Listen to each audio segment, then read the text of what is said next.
Okay, so now we're gonna move on to graphs basically, and this is what we're building up to basically, because it's all about graphs in calculus and math.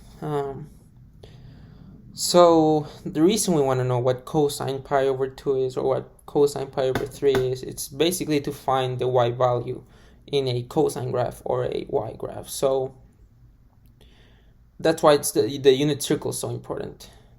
So in terms of a graph, it's always gonna be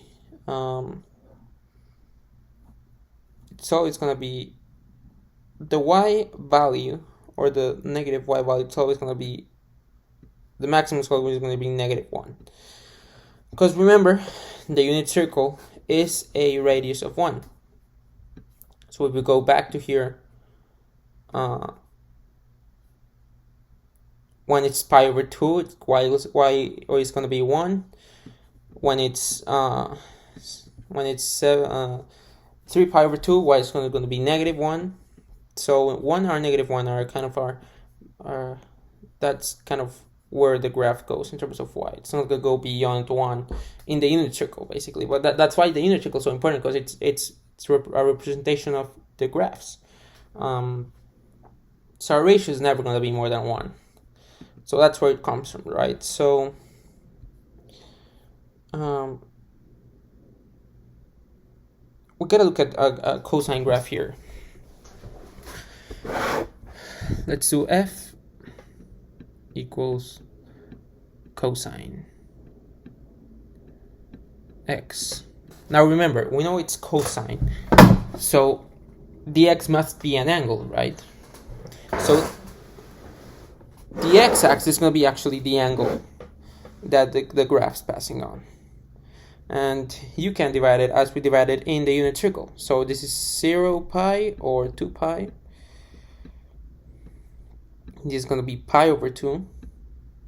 So this is going to be 0 pi over here.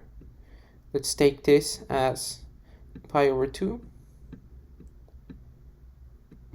And this is, just screwed up a little bit here. This is pi.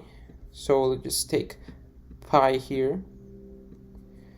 And this is 3 pi over 2. So it's going to be 3 pi over 2. Now that is 2 pi, so let's continue it a little bit.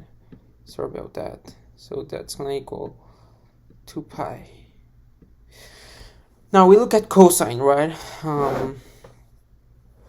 Remember that this is also 1 over 0, and this is 0 over 1, and we know the rest. -1 over 0, and 0 on -1. So we have to remember that to see where we start, right? So this is 0 degrees, right? And we're doing the graph of cosine x. So cosine x, cosine at 0 degrees, it's actually gonna be 1, because this is cosine. Remember, cosine, and this is sine. So it's gonna be 1. So it's gonna start here. It's gonna be our first point. Now what's cosine at pi over 2? Cosine at pi over 2 is 0, because it's 0 here. So that's gonna be our point. Cosine at pi, it's gonna be -1.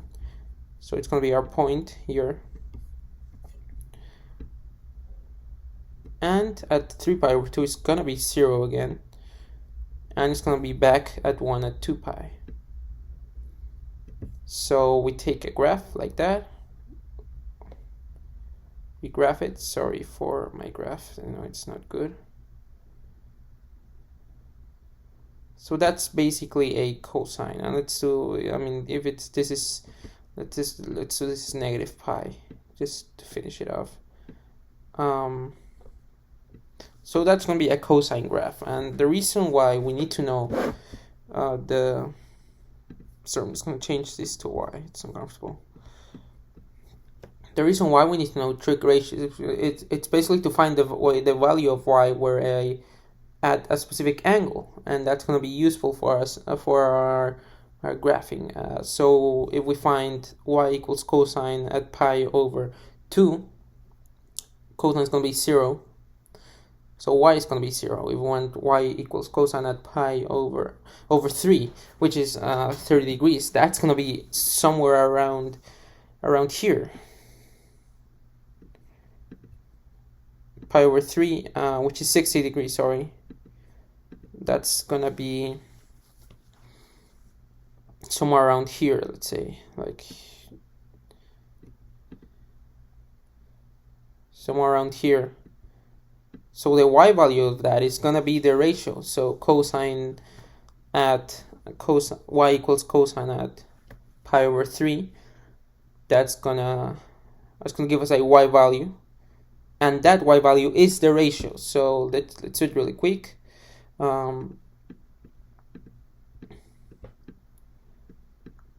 Cosine pi over 3, which is 60 degrees. We know that's opposite to 60 degrees is square root of 3, so adjacent must be 1, and hypotenuse is 2. So basically it's 1/2. That's our y value, and that's how it works. Basically, the reason why we want to find this ratio is because it tells us where y is in the graph. Now let's do a sine graph. So I'm just gonna delete this and the points.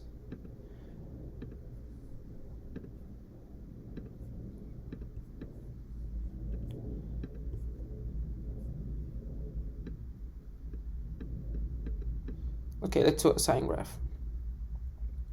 So a sine graph, it's basically the same process. So you start at 0 degrees. Sine at 0 degrees is 0, so you start here at pi over 2. Sorry, it's gonna be 1. So you go 1. At pi is gonna be 0 again. So 0. At 3 pi over 2 is gonna be -1. So it's gonna be over here. And just put it below here. And at 2 pi it's going to be 0 again. And then at negative pi, which is basically pi again, it's going to be at 0 again. So at negative pi over 2, which is the same as 3 pi over 2, it's going to be at -1. So we draw it up. Sorry about that. So that basically is our sine graph, and the way to differentiate between a sine and a cosine graph is through this. This is key. So let me just rewrite that so it's clear. So cosine and sine. So just look at the origin, and we know at 0 degrees, which is the origin of this graph, basically, cosine is 1 and sine is 0.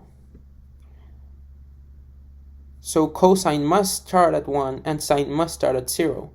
So depending on where your graph crosses or where your graph is at 0 degrees, that's where you know if it's sine or cosine. If it's 0 and 0, so if it crosses the origin, it's gonna be a sine graph. Cosine at 0 is 0. If it's at 1, then it's gonna be a cosine graph, and that's how it works basically. Okay, now we'll do a tangent graph, which is a little bit different because of what I told you about the undefined values before. So let's do a tangent graph.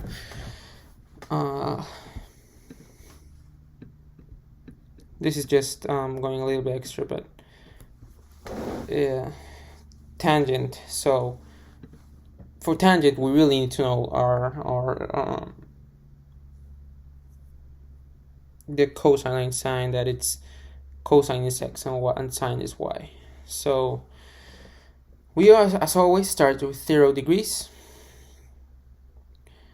At 0 degrees, we know tangent. We gotta define tangent. That's gonna be sine over cosine. It's always gonna be sine over cosine.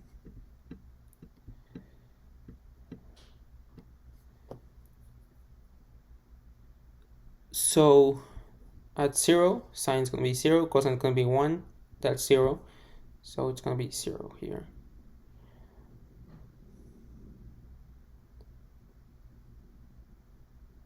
Now at pi over 2, sine is gonna be 1, but cosine is gonna be 0, so it's undefined. And if it's undefined, this means that there's an asymptote. There's an asymptote here. There's no value, no defined value at pi over 2. Let's go to pi. It's -1 over 0. So at pi, cosine is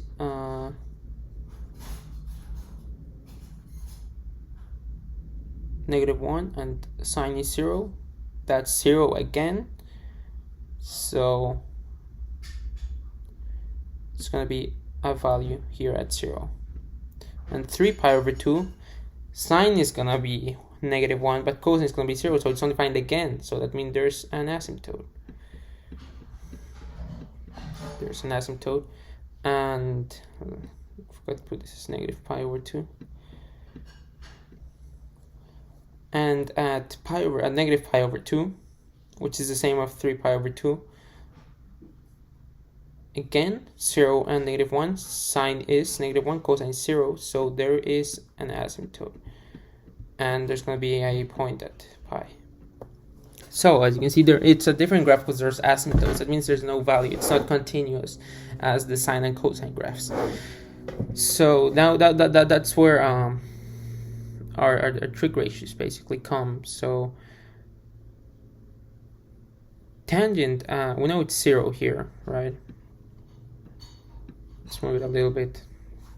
So the way we draw it is this is -1, right? So if we want to do, let's say a tangent, this is pi over 4, correct? That's pi over 4.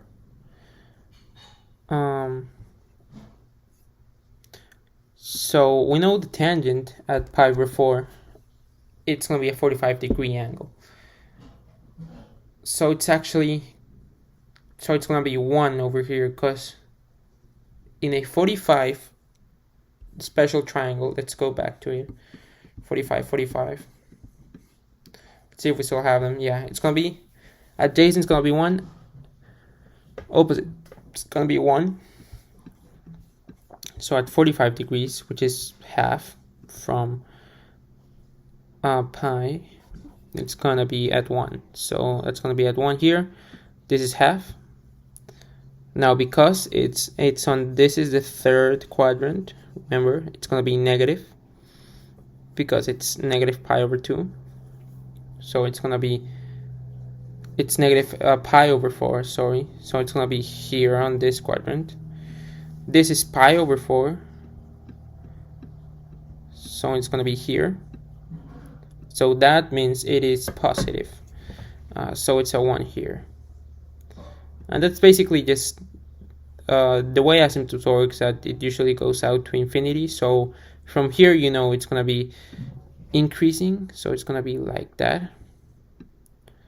And it's going to go out.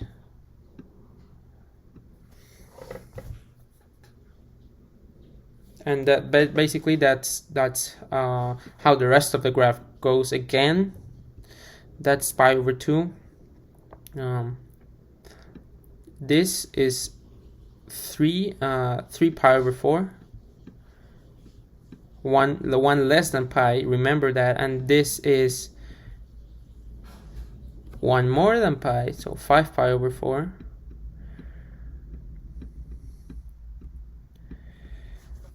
So remember, 3 pi over 4 is here.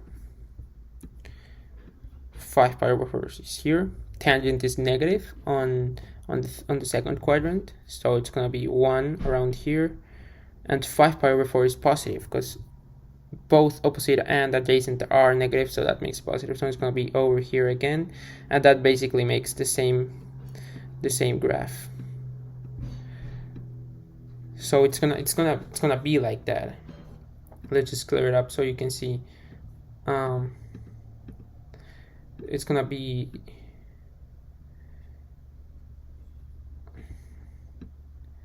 like that. That's basically how a tangent graph is. It's just asymptotes and then this lines going right there. So that's your trig review. I hope it helps. I hope it helps you for all the ratios you need to know, and if you need a specific video, just comment, and we'll see you on the next one.